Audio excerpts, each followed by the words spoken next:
always a pleasure to be joined by UFC featherweight Youssef Zalal, who got what he asked for. He kept asking for Josh Emmett. Josh Emmett said he's not interested, but here we are. So, Youssef, tell me, how do you feel that you got this fight that you've been asking for? And, Josh was pretty vocal that he wasn't interested, but it seemed like maybe you knew something or you had a feeling that you were going to get it. I really didn't know had any feeling at all. I was just like when you shoot your shot and you hope you get it. That was kind of like my thing going into it, to be honest. So I was like, all right, I was looking at the top 10. I was like, who doesn't have a fight? And especially with the featherweight, the last 7 months, like the whole rankings was just messing up. Like Pitbull joined the rankings, like everybody, my teammate, me. So it was all confusing. So I was like, okay, let me see who's in the top 10 that doesn't have a fight. And Josh Emmett was like literally one of the three that didn't have a fight. And I was like, I called all of them, and obviously it was him and Laurent, but Laurent got a fight, and I got what I wished for, I guess. So, Yeah, because when you heard him say in interviews like that he wasn't interested, and so he did say he was targeting October, so at least they gave him that. But when he was saying that he wasn't interested and stuff like that, you still like when they put they panned the camera on you at like one of the fight nights, and you still had his name up there. Did you expect him to accept at the end? to be honest, I don't know. I think it took him like a few weeks. Even when they offered him this fight, it took like 2 weeks for him to say yes, because he was like, "Oh, it's all he's gonna do is run and this and this and that and all this and that." And I feel like he's at a point that he has no choice. You know what I mean? He's either gonna wait like a year or so to fight, or fight right now. So, and obviously you got a bunch of young guys coming in, or a bunch of prospects coming in. They need to fight and they need to keep moving. So, and I feel like that's kind of like he had no choice in a way. So, hey, it is what it is. Yeah, I mean, you're only ranked a spot below him. It's not like you're out of the rankings or something like that. But in terms of your conversations with the UFC, was there anyone else you could have been potentially matched up with? Because I know you wanted to get one more in before the end of the year, or was Josh the only name that was brought up to you at all? No, I've been asking for a fight since like I went to Morocco after the Cater fight, and then I came back. It was like a month. That was the most break I ever took in my life. And I came back and I really just went back at it. And I was like, at like 3 weeks in, and I was like, all right, I'm ready to fight. And I was asking for a fight for 4 months, and no, no, no. And then like they found like I know my like they were talking about Pico, but Laurent got that one. So, and yeah, it's kind of back and forth, but I'm just glad I got a fight now, and especially October. I wanted to get another one before, and I got it. I know your goal was to potentially headline like an Apex show, but main card UFC 320, so it's pretty good. I know. That's kind of like that's pretty cool to me, man. I was like, this is my first time. I know that's not his first time. You know that he's the vet of the vet. You know, this is my first time. I'm super excited, and it's an opportunity for me that I can't wait to go out there and perform in this opportunity, and I will perform. I promise you that to all the fans and everybody. Yeah, you say that because I know your last performance, and I think people are a little too harsh on you. It was more like the third round, and it wasn't the whole fight. I think they forgot about the first two rounds. But did that bother you at all? And do you feel like fans have kind of forgotten about it? Do you have maybe a bit of a chip on your shoulder to prove otherwise against the Josh Emmett fight? How do you feel about the whole situation and their reaction to it? Man, I love the fans. I love the fans, and I love to go in there. It's motivating. It's like I do better when I have like a chip on my shoulder, you know. So, for them to like the third round is the best experience I ever had, in especially after a win. Like you learn it from a win. You know what they said? You better rather learn from a win than a loss.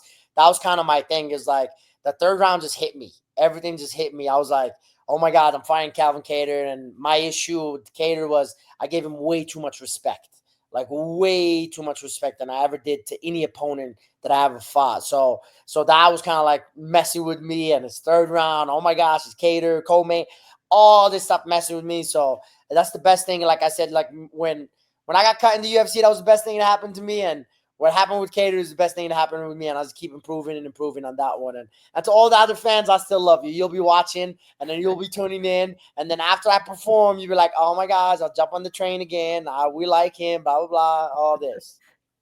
Were you like, come on, guys, 4 fights in a calendar year, the 3 submissions, the great comeback story to UFC? Were you like, come on, guys, one round and you're doing all this? They're spoiled fans. The fans are spoiled. All they care about is what you did the last fight. That's all they care about. They don't care about your whole story. They don't care about nothing. Some guys didn't even like. I saw some comments. I think they were like saying like, "Oh, he's on a like 3-3 or something like that." I'm like, you guys obviously are the worst fans I ever seen in my life. I was like, I fought 4 fights in 11 months. I was one of the most active guys in the featherweight, and to go have 3 finishes and 2 bonuses, and then they still, it's not enough. We're spoiled human beings. It's crazy. Well, I mean, it's good you've been rewarded with a big opportunity regardless. Josh Emmett, pay-per-view, main card. Josh is a dangerous guy. I mean, he probably, that one punch power that he has, not to mess with. And your footwork, like looking at this as a stylistic matchup, why did you want Josh? Was it just purely a rankings thing, or do you see something in this matchup stylistically that you like? I mean, it's always both, right? But definitely the rankings, and I feel like I wanted to move up. I wanted to go up, and especially Josh Emmett, I feel like he fought nothing but the best, right? Ilia, Topuria, Laurent Murphy. So with me going out there and performing and showing out, and that gives my name up there, and that gives me an opportunity to go fight 1 more or 2 more. It doesn't matter, to fight for the belt. Who knows? It's all about opportunity in this game. You know what I mean? So like, look at Laurent. Laurent goes fight Josh Emmett and had a 5-round fight, and then everybody's like, "Oh my God, it's boring," blah blah. But you got to give respect to Laurent. Stuck to the plan for 25 minutes, did his job, got the win, and moved on. And look at him now. He just won a big opportunity of his life that may potentially got him a title shot. So that's how I feel about this fight game right now. And then especially with a guy like Josh Emmett, it definitely will rise me up to the top. Yeah, and you mentioned that like Laurent is a perfect example of that, like capitalizing on an opportunity, because we all thought it's probably going to be, for a while we thought maybe Yair title shot, then it was like Mofsar, and then now it's like all of a sudden it seems like it's going to be Laurent Murphy. Do you see something potentially like that happening for you? Would you be ready for this sudden jump? I mean, if you can get a win over Josh Emmett, looking at the lay of the land at 45, do you feel there's opportunity, like the division's wide open? 100%. Everything's wide open in that division. I mean, look at Gene Silva. Gene Silva's fighting the number like 2 contender. So he wins, he climbs up. So there's a lot of things that can change in that. I heard Yair like he's getting surgery or something like that. And obviously the UFC I don't know what's going on with Mozart and all this stuff. So I thought Mozart was going to get the title shot, but he didn't get it. He was supposed to fight Pico and stuff like that. So I don't know what was going on, but yeah, definitely things are changing real quick in that featherweight division and in the whole UFC, to be honest. So it's all about opportunity and then your last performance and like what the performance is. You mentioned Pico. Was there any actual discussions of you potentially fighting him? Was that like brought up at all? I know my name was brought up one time for when he fought for Laurent for the Chicago, but I don't know if I don't think the UFC liked it or something like that or whatever the case is. But yeah, that was that. What did you think of Laurent's win over him? Were you surprised? I don't want to say surprised. I was amazed by Pico's performance like the first 2 minutes. Like, man, that guy can box. Holy smokes. Like, he got some hands on him for sure. So to see him go out there and obviously, but shout out to Laurent, man. That's like a motivational performance. Like, that's like excites me. That's like where I'm like, holy smokes. Like, you better step your game up because he just changed his life. You know what I mean? And that's why I kind of look at it, and I know a lot of guys are like, oh my gosh, I'll beat him. I'll this and that. It's like, if the chance get in, it happens, and then we'll find out. But the biggest thing, like right now, let him get his shine. That's his shine. He deserves that shine. Do you give him a chance against Alexander Volkanovski? How do you see that one going? 100%. In the MMA game, you always give a chance to anybody, right? Obviously, there's some fights that you're like, all right, there's no chance at all. But yeah, man, he's really durable, very high IQ, very good IQ. But man, Volk keep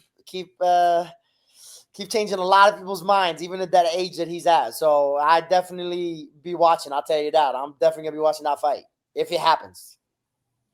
Yeah, it seems like that's the direction they're going. I mean, Volk said it's like a no-brainer is what he said. And I think Volk just wants to fight so whoever is going to be down. That's why I was saying the division's wide open, right? Like that's what I said. Well, it literally could change. If Gene Silva goes out there and knocks out Diego, which has never been to happen, he's for sure getting the title shot. It's not going to be Laurent. I'll tell you that right now. Did you just say it's never going to happen? No, it's like if Diego never been knocked out. Oh, right. Gotcha. Okay. That I know of, right? That I know of. I don't think so. So he goes in and actually goes knock him out, I think he might be the title contender after that. So it's like it all depends on and how September 13 goes and if they book that fight already. Yeah. I mean, the division's exciting though. It's been, I feel like, especially with Topuria moving up to lightweight, and I'll ask you about Topuria in a minute, but with him moving up to lightweight and Volkanovski going back to being champion, you would have thought that's maybe not the best thing for the division, right? Because he was ruling over it for so long. But this new wave of fighters, including yourself, it's been, I didn't expect featherweight to be where it's at right now, to be honest. Yeah, I mean that's what I'm saying.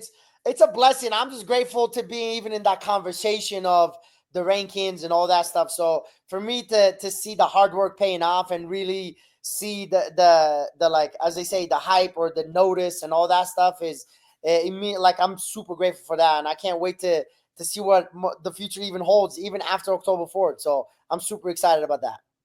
Did you watch Aljamain and Brian Ortega? I know it was like, I don't know, what, 3 a.m. 4 a.m. It was like 4 a.m. over here. But I Wait, was asleep. But I kind of woke up and watched a highlight. I haven't watched the actual full fight, but I was gonna watch it this weekend. And I think he just like picked him apart, like really just took him down a little bit and did his thing. So I definitely, and it's expected. Like I just said, like I can't remember in the interview I just did. It was like you got Aljamain like such a funky style and then a really good grappler. Like it makes it like a really difficult puzzle to understand and figure out. So shout out to Aljamain. He got it done. yeah, it was at 1 p.m. for me for a change, watching a fight at 1 I p.m. know that you can actually watch it, enjoying it, having fun too. Yeah, I was. My phone was blowing up because that's when they announced the fight because they saw my name in the fight. And I was Yeah. like, I was asleep and I was like, I woke up, I think it was like, I sleep in on Saturday a little bit. I woke up, it was like 9 a.m. and I was like, it was like 100-something notifications. I was like, what's going on? And then I opened up Instagram and boom, boom, boom. Josh Emmett, Youssef. I was like, well, damn, guys, I didn't even sign a contract. Like, what the hell's going on over here? Okay, I was about to ask you. So, how long have you known at least that it was going to be Josh at UFC on October 4th? How long did you know? Literally 2 weeks ago. And then, like, I'm hearing, like, oh, he didn't want to fight or none of that. Like, he took him, like, I don't want to do all he's going to do is run and this and this and that and all this stuff. So I was like, all right, man, like, well, hey, you took the fight now. Now you're about to real find out.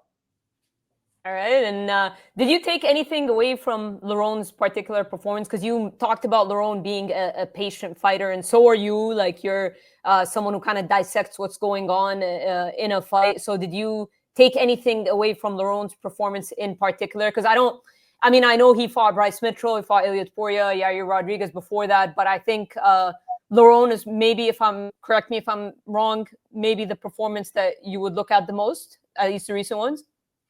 100%. I mean, I actually was like 2 days ago. I watched I think it was like almost 3 hours of film of him when he fought from Jeremy Stevenson all the way to Ilia, Bryce, Ige, Laron Murphy. I watched it twice.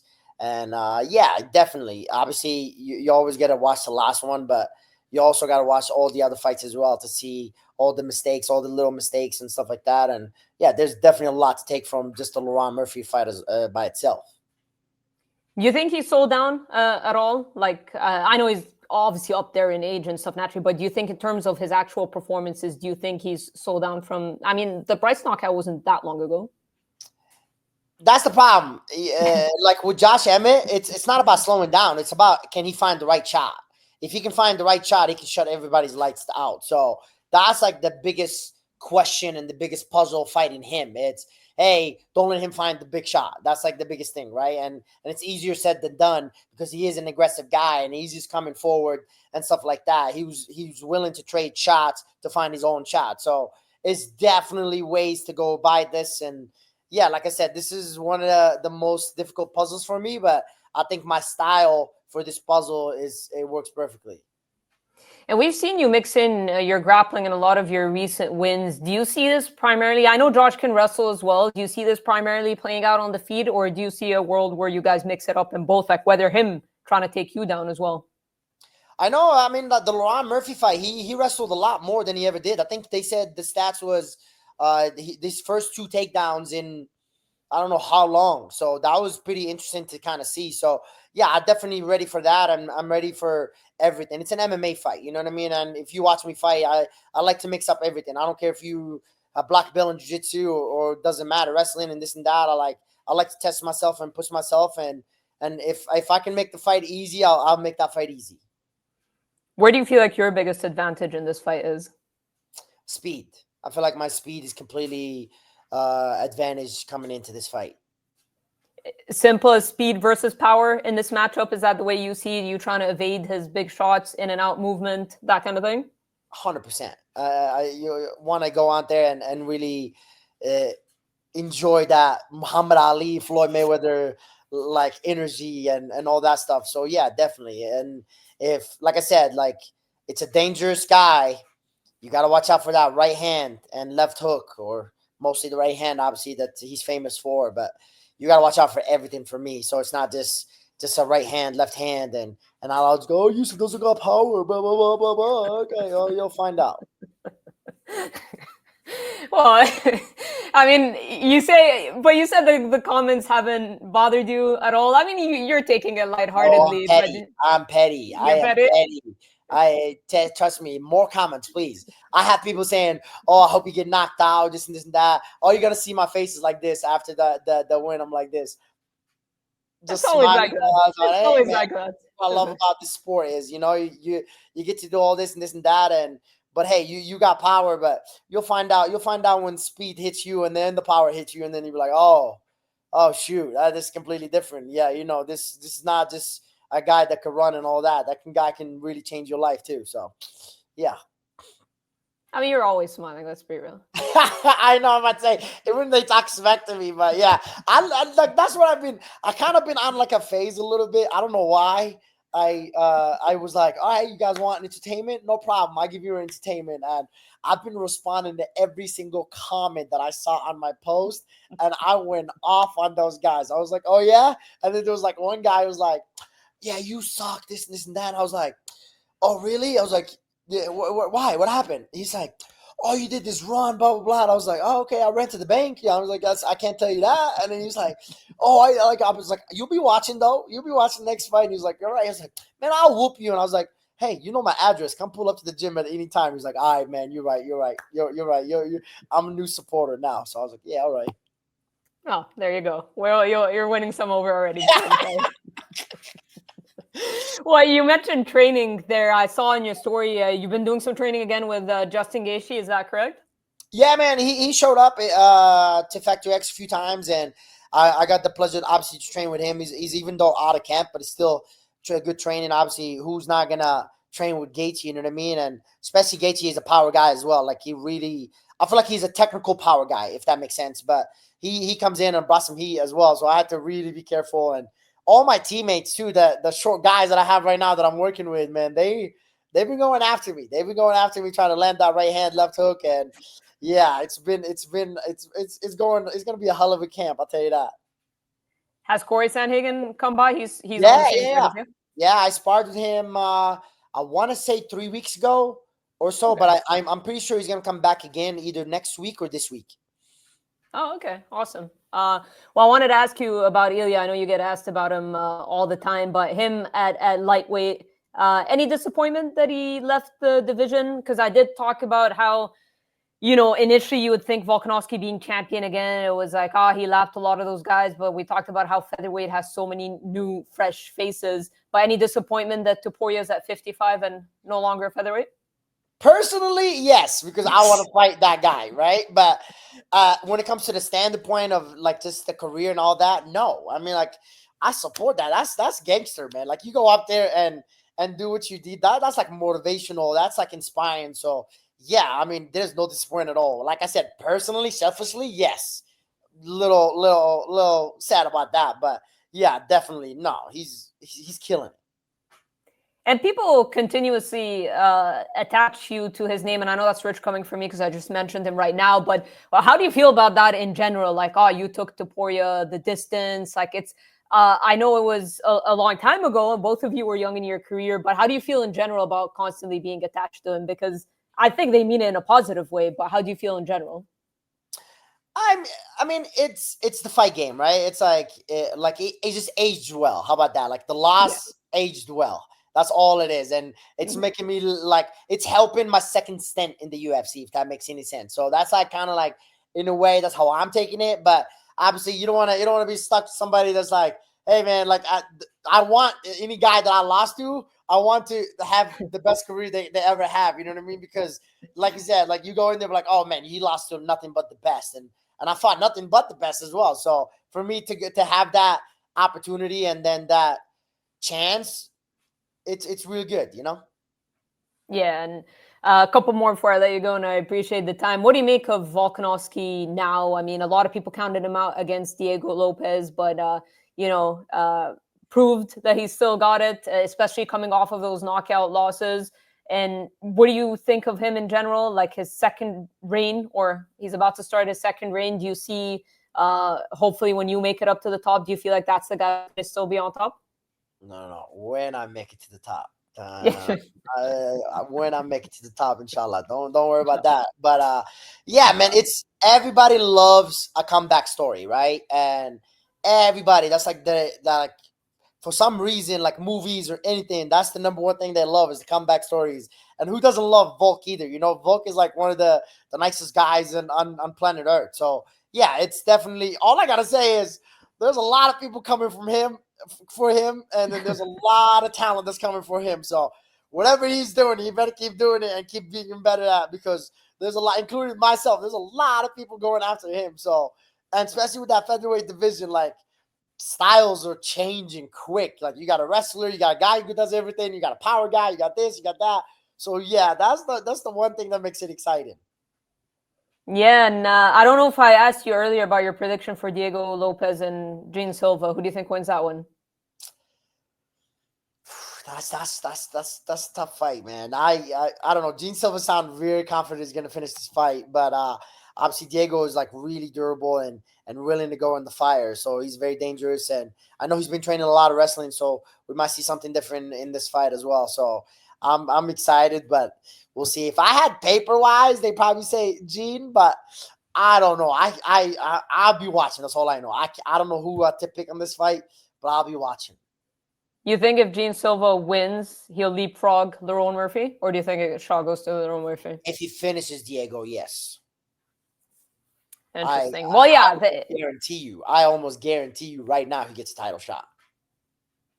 yeah. I mean, yeah. As if they don't book Lerone in the next like couple of weeks, that could happen. That's what I'm saying. Yeah, if it doesn't happen in the next couple of weeks and they book it, I guarantee you September 13th, which is what, 3 weeks from now?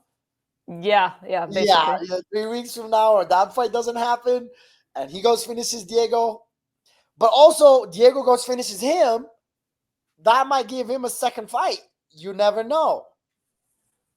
Maybe, but I think that will increase probably Lerone's chances just because we just saw the fight. But we'll see.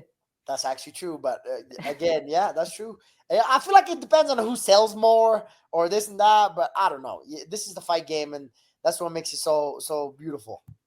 Yeah, because we almost saw Yair get the title shot because Noche UFC was supposed to be like, well, it's in San Antonio, Texas now, but before it was in San Antonio, Texas. I think that, yeah, I think that's probably why they were going to go. Headlining it. Yeah. In San Antonio, I know the Mexican or Latin American fans in general are not too thrilled with that, but like, I mean, they have a lot of Mexican fighters, but the headliners are two Brazilians. True. Whatever, it's a good fight. But, I'm excited for that fight. I was supposed to be there. I was gonna go there and like do the be there for the week and stuff like that. But obviously, I got this fight, so you gotta lock it in and focus on that. I ain't no Marab. I can't just travel and then be all that and then fight. No problem. No, I can't do that. Marab is everywhere, but true. Yeah. This is crazy. He was already in, he went to UFC China and he came in back. That's crazy. Yeah. Well, they call him the machine for a reason. But Youssef, let's wrap up with this. What's kind of the message you want to show with this Josh Emmett fight? We talked about all this stuff, the comments people made, the implications a win could have. What would like your perfect message be with this particular fight with Josh Emmett? Man, I like IQ and discipline and staying like consistent. it's everything, you know. And my message is I let my performance do the message, you know what I mean, and show them like who really I am, and why I belong in the top 10, and why I belong to be a world champion, and I will be a world champion. All right, love it. Well, Youssef, I really appreciate the time, enjoyed the chat. Thank you so much for your time, and best of luck on October 4th. Thank you guys so much. I appreciate you guys.